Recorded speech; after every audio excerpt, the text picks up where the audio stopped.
आज भी हालात वैसे के वैसे हैं। अगर आपने शराब ही बेचनी थी तो फिर ये नशा मुक्त अभियान जो है किस लिए चलाया, लोगों को क्यों बेवकूफ बनाया? अब गवर्नमेंट मान गई कि ये इलीगल टोल प्लाजा था जो जहाँ पे लगा हुआ है, ना ये कठुआ से पूरा करता था ना ये बन टोल प्लाजा से पूरा करता था, उसको उखाड़ दिया गया। लेकिन हमारे से जो लूट की गई वो किस काम की? हमारे लीडर कहाँ थे उस वक्त जब हमें लूटा जा रहा था? जबरन हमारे से टोल वसूला जा रहा है, रोड नहीं है, खड्ड से जा रहे हैं लेकिन टोल लिया जा रहा है। अगर हमारी सुनवाई नहीं करनी है, हमारे काम नहीं करने हैं, तो फिर इन प्रोग्रामों का हमें फायदा क्या है? लोग आपको कभी माफ नहीं करेंगे। मुंह तोड़ जवाब जो है इस इलेक्शन में आपको मिलेगा।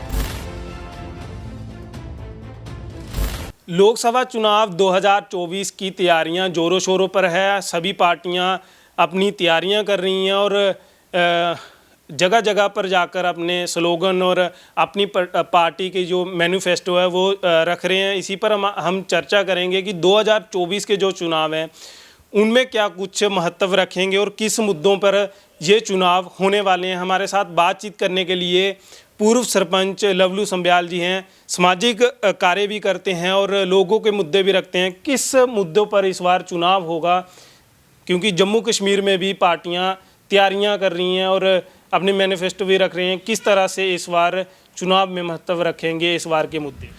देखिए लक्ष्मण जी, बहुत बड़ा चुनाव है, देश भर का चुनाव जो है प्रधानमंत्री जी के लिए होने को जा रहा है। और जम्मू कश्मीर की खास हम बात करें या हमारे जम्मू प्रोविंस की बात करें तो उसके ऊपर बात करेंगे कि जो अहम मुद्दा हमारे जम्मू प्रोविंस का इस समय चल रहा है वो सबसे बड़ा मुद्दा है डेली वेजर का।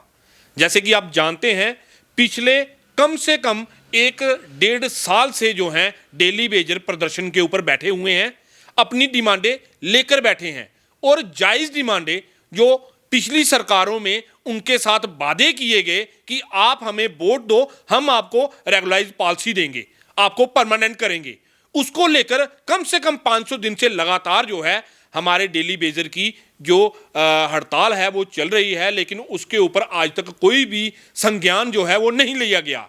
अब हम आपको बात बता दें कि ये जो डेली वेजर हैं 61,000 डेली वेजर जम्मू कश्मीर का है और सिर्फ 61,000 डेली वेजर ही नहीं, एक एक डेली वेजर जो है कम से कम 10-10 वोट जो है डलवाने की क्षमता रखता है, चाहे अपनी फैमिली से बोलिए या अपने रिलेटिव्स के बोलिए। तो मुझे ऐसा लग रहा है कि लगभग कोई 6 लाख का मार्जिन जो है डेली वेजर जिस पार्टी को सपोर्ट करेंगे उसको इनकी तरफ से दिया जाएगा। तो जो मेन मुद्दा जो है इस लोकसभा चुनाव का मुझे लग रहा है वो डेली वेजर ही बनेंगे। ये वही डेली वेजर हैं जो किसी भी पार्टी का यहां पे लोकसभा सदस्य बना भी सकते हैं और किसी पार्टी का लोकसभा सदस्य गिरा भी सकते हैं।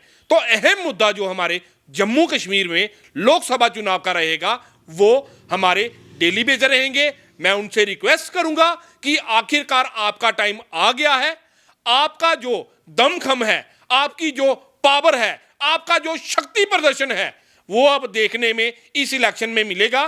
किसने आपके साथ क्या किया ये मुद्दा अब गरमाएगा।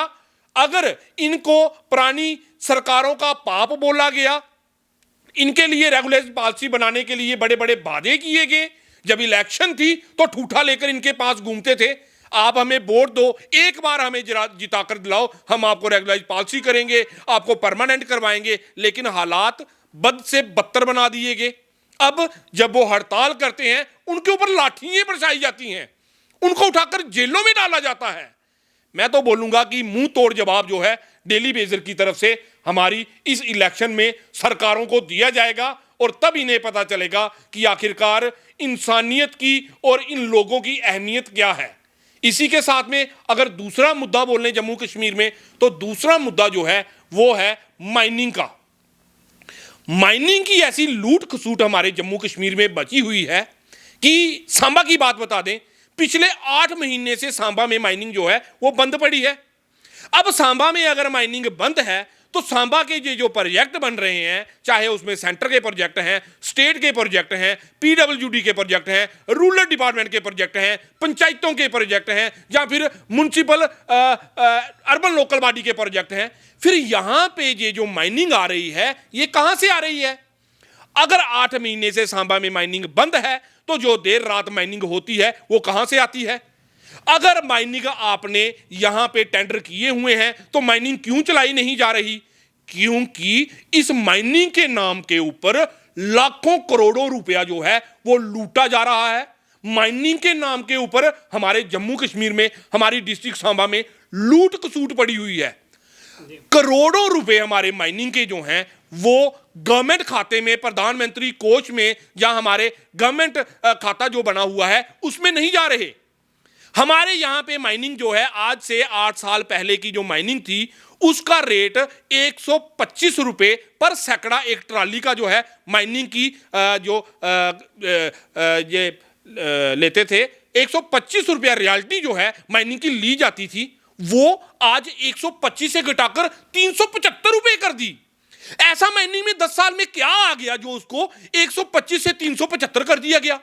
उसके बाद 375 देने के बाद ऐसे माइनिंग माफियाए जो हमारे यहां पे यूटी एडमिनिस्ट्रेशन को नहीं मानते, हमारी एलजी एडमिनिस्ट्रेशन है उसकी परवाह नहीं करते, हमारे यहाँ के अगर एडमिनिस्ट्रेशन है डिस्ट्रिक्ट की उनकी परवाह नहीं करते, डिपकाम की परवाह नहीं करते। उन्होंने 375 की जगह 800 रुपया पर सैकड़ा की माइनिंग लेना शुरू कर दी। उसके खिलाफ विरोध प्रदर्शन किए गए, बहुत बार बड़े बड़े प्रदर्शन किए गए, काम बंद किए गए, लेकिन उसके बाद भी उन लोगों ने अपनी जो माइनिंग का जो 800 रुपया था इलीगल तरीके से लोगों से कमाया जा रहा, वो बंद नहीं किया। उन्होंने अपनी जिद और अड़ियल रवैया जो है वो गवर्नमेंट के प्रति, यूटी एडमिनिस्ट्रेशन के प्रति और डिस्ट्रिक्ट एडमिनिस्ट्रेशन के अफसरों के प्रति बना लिया। उन्होंने कहा अगर हमने देनी है तो 500 या 800 रुपए से कम नहीं देंगे, नहीं तो हम माइनिंग नहीं करने देंगे। और उसका कहीं ना कहीं नुकसान जो है आम जनता को, गरीब जनता को जो है वो देखने को मिल रहा है। प्रधानमंत्री आवास योजना, हमारा शौचालय प्रोग्राम, हमारे रूरल डिपार्टमेंट के जो प्रोजेक्ट, चाहे उसमें लेन ड्रेन है, चाहे उसमें और भी काम जो रखे गए हैं, चाहे कोई नाला बनाना है, चाहे कोई और काम करने हैं, एक भी काम जो है इस माइनिंग की वजह से हमारा हो नहीं पाया। अगर काम हुए भी हैं तो उनमें जो प्रोजेक्ट के रेट थे उन रेटों से कई गुना ज्यादा पैसे जो हैं उस माइनिंग के इन गरीब ठेकेदारों के लगे हैं, जो आज बैंक के कर्जदार बन गए हैं, जिनके कामकाज बंद हो गए हैं, जिन्होंने लोगों से उधार लेकर काम करवाए, और आज उनकी हालत ये हो गई है कि जो उन्होंने काम करवाए, प्रॉफिट तो छोड़िए, जेब में से पैसे देकर वो काम जो है उनके कंप्लीट हुए हैं। लेकिन हमारी यूटी एडमिनिस्ट्रेशन बोलिए या डिस्ट्रिक्ट की एडमिनिस्ट्रेशन बोलिए, उनसे इस माइनिंग माफिया के ऊपर कोई भी कंट्रोल जो है वो आज तक नहीं किया गया। आज भी मनमानी चल रही है। अगर आपने माइनिंग लेनी है, अगर आप उनके मर्जी के रेट दोगे तो माइनिंग होगी, और अगर आप गवर्नमेंट रेट जो निकाला गया है 125 का 375 अगर आप वो देंगे, वो माइनिंग नहीं देंगे। और इसका जीता जागता उदाहरण दिया सांबा है। सांबा में पिछले 8 महीने से माइनिंग ही बंद है। हम पूछना चाहते हैं हमारे उच्च अधिकारियों से कि अगर किसी ने शौचालय बनाना है, किसी ने प्रधानमंत्री आवास योजना बनानी है, तो क्या वो इन पैसों से जो गवर्नमेंट की तरफ से 1,70,000 रुपया और 12,000 रुपया शौचालय के लिए दिया जाता है, क्या उससे ये शौचालय और प्रधानमंत्री आवास योजना बन सकती है? अगर नहीं बन सकती तो इसका मतलब स्पष्ट है कि कहीं ना कहीं रल मिलके ये जो करप्शन है ये हमारे यहाँ पे की जा रही है। इसके ऊपर कोई बोले तो उसका कोई भी संज्ञान जो है यूटी एडमिनिस्ट्रेशन की तरफ से नहीं लिया जा रहा। सांबा में 8 महीने से माइनिंग बंद है।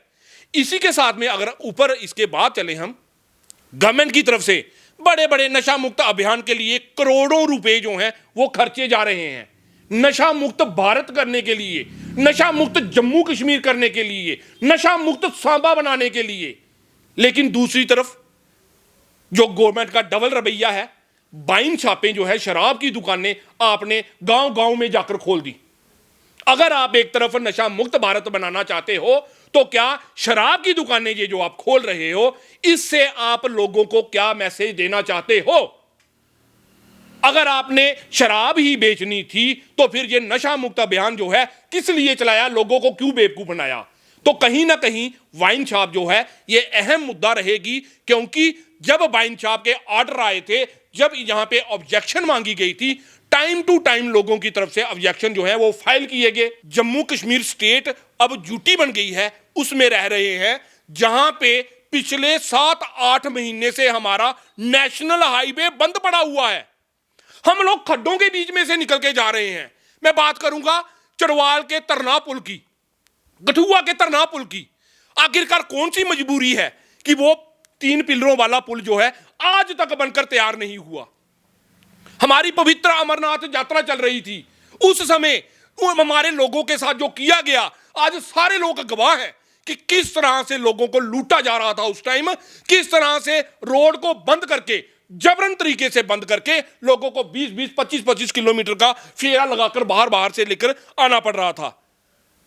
इनके पास इतना टाइम नहीं था कि अगर कोई पुल टूटा है तो इमरजेंसी के लिए आर्मी के बोल के या किसी और डिपार्टमेंट से बोल के जल्द से जल्द वहां पे जो रोड है उसको रेडी करके वहां से चलाया जाए, लेकिन नहीं चलाया गया।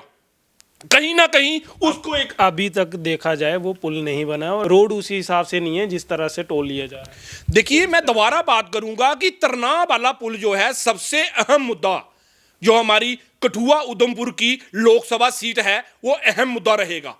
उस मुद्दे को कोई भी लोग जो हैं वो कभी भी इन्हें माफ नहीं कर सकते, चाहे वो नेशनल हाईवे अथॉरिटी हो या कोई उच्च हमारी सरकार के आदमी हो, क्योंकि वहां पे उस रोड को चलाने के लिए इन्होंने एक जिद पकड़ ली थी कि लोगों की तरफ से यहाँ पे प्रोटेस्ट किए जा रहे हैं, विरोध किया जा रहा है, इसलिए हम इस रोड को नहीं चलाएंगे। आखिरकार कोई इतना बड़ा मुद्दा नहीं था, मेरे ख्याल से कोई आधा किलोमीटर या 1 किलोमीटर का पैच था।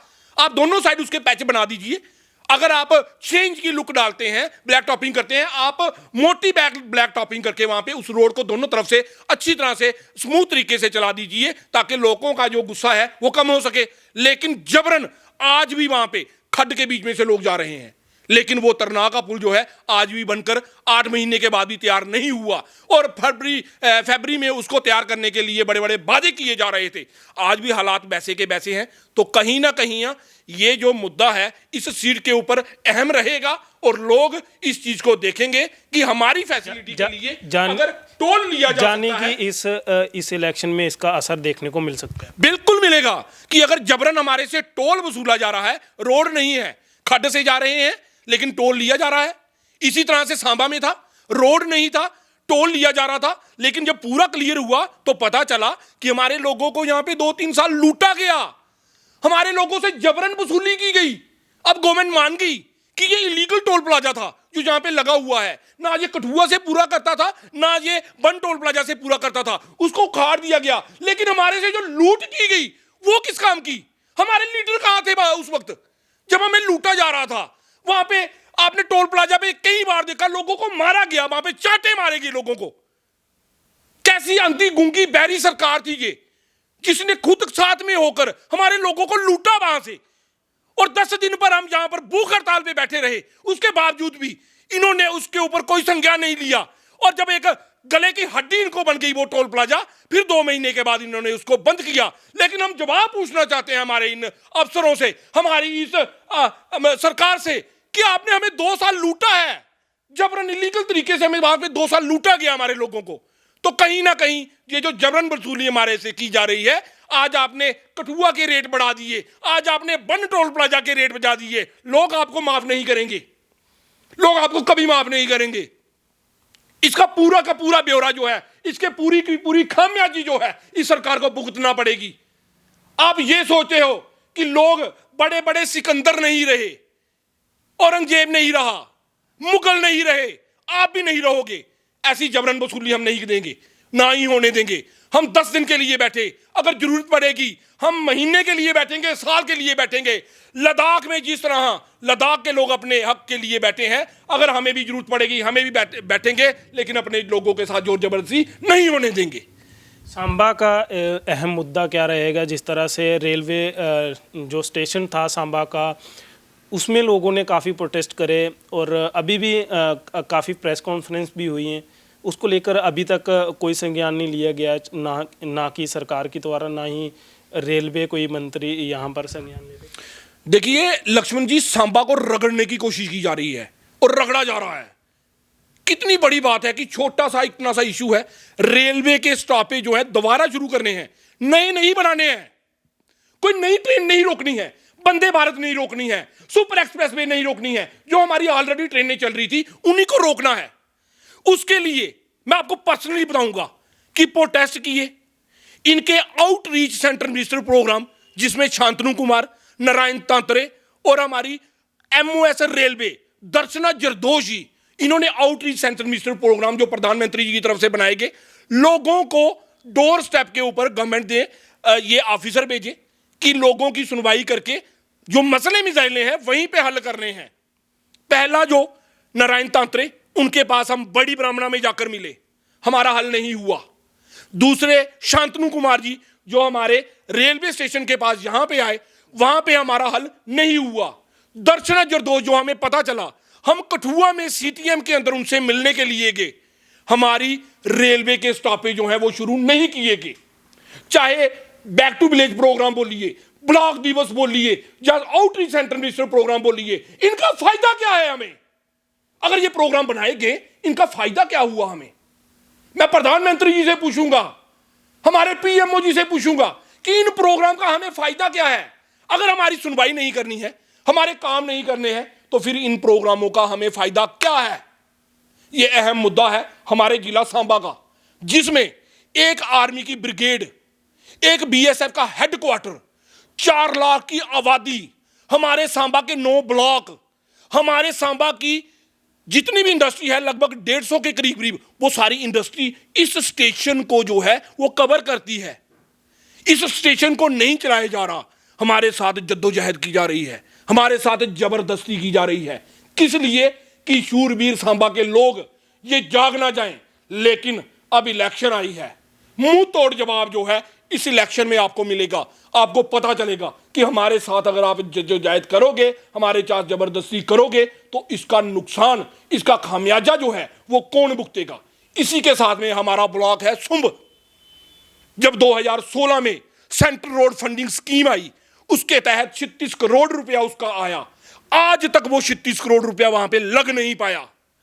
और इन्होंने रोड बनाया नहीं, हमारा पूरा रोड तोड़ दिया, और तोड़ने के बाद आज तक वो सुंब का रोड जो है वो नहीं बन पाया।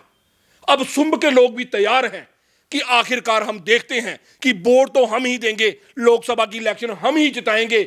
और हमारे माननीय MP साहब, जिन्होंने मुझे लगता नहीं कि 2 दौरे भी सुंब के किए होंगे, और अगर किए होंगे तो उनकी जहन में ये बात थी कि सुंब का रोड नहीं है। मेरा ये कर्तव्य बनता है कि मैंने उन लोगों से वोट लिए हैं, उन लोगों ने मुझे जिताया है, मैं उनका रोड बना कर दूं। आज तक वो रोड जो है वो नहीं बन पाया। तो कहीं ना कहीं सांबा का अगर बोले तो सुंब रोड का इशू जो है ये एक मेन मुद्दा रहेगा।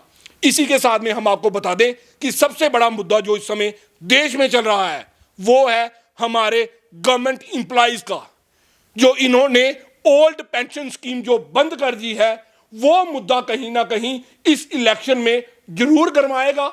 और वोट जो है, जो ओल्ड पेंशन स्कीम शुरू करेगा उसी को मिलेंगे। इसके अलावा अगर कोई ये सोचेगा कि इतने इंप्लॉइज को आप उनकी ओल्ड पेंशन स्कीम बंद करके उनसे वोट ले लेंगे, तो इंप्लॉय एक नहीं, उसकी फैमिली में 5-5 और 10-10 लोग हैं, उस हिसाब से लाखों वोट जो हैं वो भी उस गवर्नमेंट के खिलाफ जाएंगे जो ओल्ड पेंशन स्कीम बंद की है, बंद करेगी और लागू नहीं करेगी। कहीं ना कहीं ये जो मेन मुद्दे हैं ये इस लोकसभा इलेक्शन में रहेंगे। इन मुद्दों के ऊपर जो हुआ है या नहीं हुआ, उसका जो जवाब जो है आने वाले टाइम में, इस इलेक्शन में इन आने वाली सरकारों को, इन MP कैंडिडेट्स को कहीं ना कहीं फेस करना पड़ेगा। अपना मैनिफेस्टो जो पहले था, जो अब है, लोग उसके ऊपर जरूर विचार करेंगे और इसका जवाब जो है इस इलेक्शन में, पूरे देश की इलेक्शन में जरूर दिया जाएगा। तो ये थे हमारे साथ लवलू संब्याल जी, जो कि पूर्व सरपंच भी रह चुके हैं सांबा के और सामाजिक कार्यकर्ता भी है, लोगों के मसले उठाते हैं और इन मुद्दों पर इन्होंने बोला है। जैसे कि डेली विजन हैं, इनको लेकर भी बीजेपी ने दावा करा था कि आप हमें वोट दो, हम आपको पक्का करेंगे, मगर अभी तक ये मसला हल नहीं हुआ। हालांकि रविंदर रैना जी कह रहे हैं कि हल हो जाएगा मसला, देखते हैं कब तक होगा। और ये इलेक्शन अहम रहेंगे। और इसके साथ ही सांबा का रेलवे स्टेशन है, जहाँ सुंब का जो रोड है उसको लेकर भी काफ़ी बार प्रोटेस्ट हो चुके हैं, बेन शॉप को लेकर भी प्रोटेस्ट हो चुके हैं, मगर अभी तक इस पर संज्ञान नहीं लिया गया है। माइनिंग का मुद्दा अहम रहा है, क्योंकि माइनिंग को लेकर काफ़ी प्रोटेस्ट हुए हैं, मगर उसके ऊपर अभी तक पहले डीसी अनुराधा गुप्ता जी ने भी इस पर मीटिंग की थी कि जो रेट गवर्नमेंट हैं वो ही लिए जाएंगे, मगर उसके बावजूद भी एक्स्ट्रा चार्ज कटे और उसके बाद भी माइनिंग माफिया जो है वो एडमिनिस्ट्रेशन को भी नहीं माना। ये मुद्दे इस बार लोकसभा चुनाव में अहम रहेंगे और इसका असर भी हो सकता है देखने को मिले। फिलहाल के लिए लक्ष्मण शर्मा, OHN 24।